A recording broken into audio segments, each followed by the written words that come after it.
Good morning, kindergarten. I wanted to go over your project for you for this week.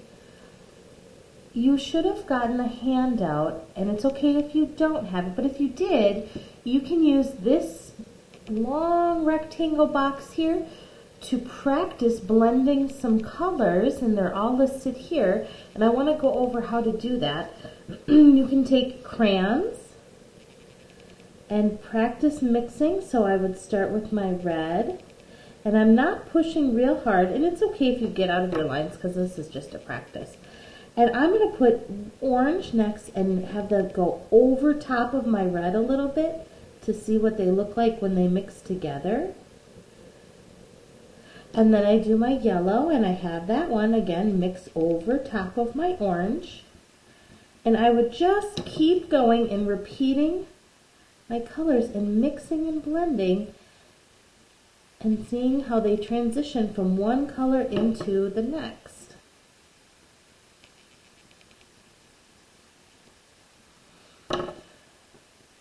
Now when you're done filling up the whole box, practicing going in and out of the rainbow, you can use the bottom of this piece of paper to draw your picture, or if you have a different piece of paper, you can use that too.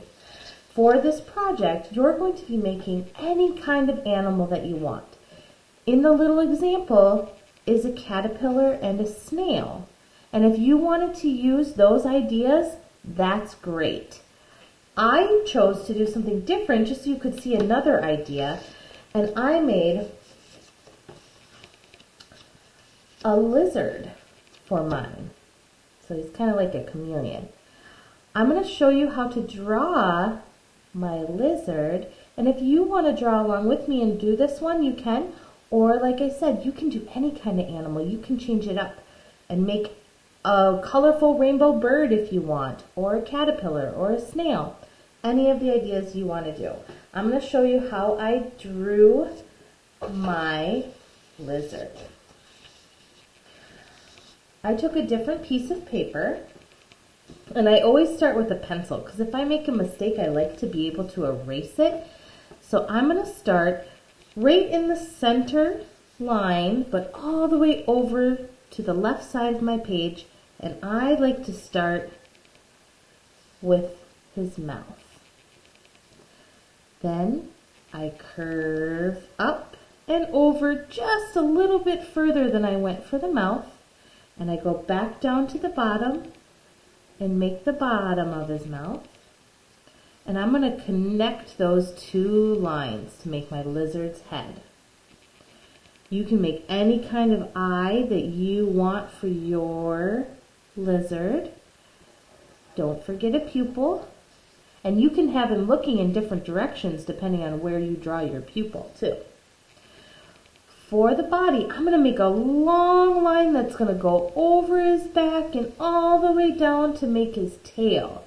So here I go. I'm going to come down just a little bit behind his head, and I'm going to curve all the way over to the other side of the page, make a U shape, and come back underneath all the way down at the bottom of my paper and make his tail really long. Then I'm going to go back up to the head, and I'm going to draw his neck, and then I make a foot and his little leg. Look, it looks kind of like an arrow. I add on his foot and come back up, just like I did for the front part of his leg. Then I'm going to continue on making his belly until I go back far enough, and I'm like, yeah, I think that looks good. I'm going to make another arrow, his foot,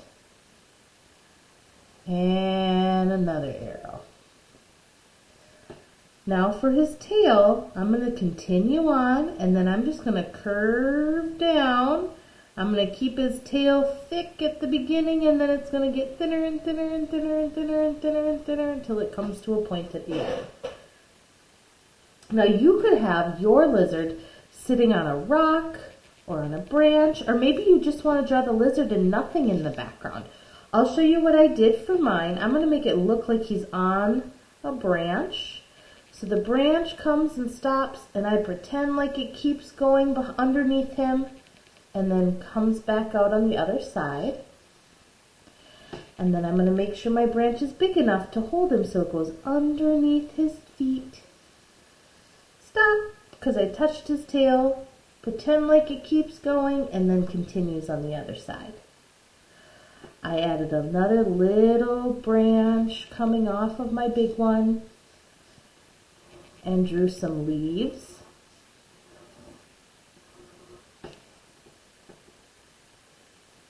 That's all that I did for this part. Then,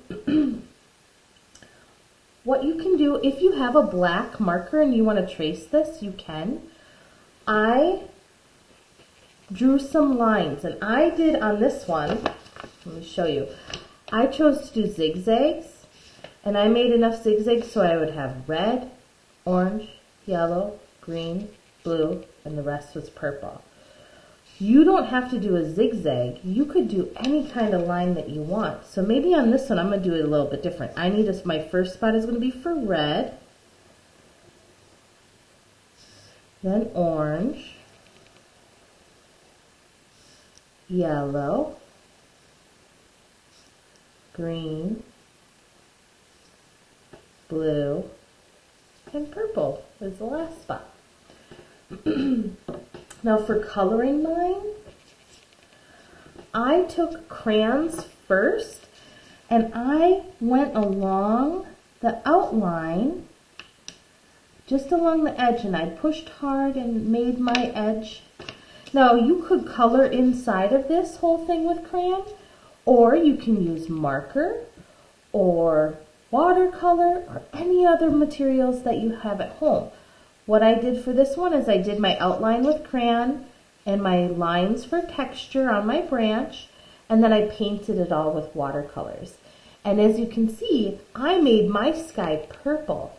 You can make your sky any color you want. You don't have to just use blue.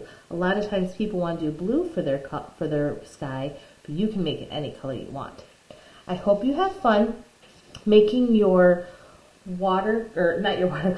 your rainbow animal. And just remember, you don't have to do the lizard. You could choose a different idea. I would love to see if you have your own unique idea that you want to do. Be creative and have fun. I hope you guys enjoyed this lesson. Bye.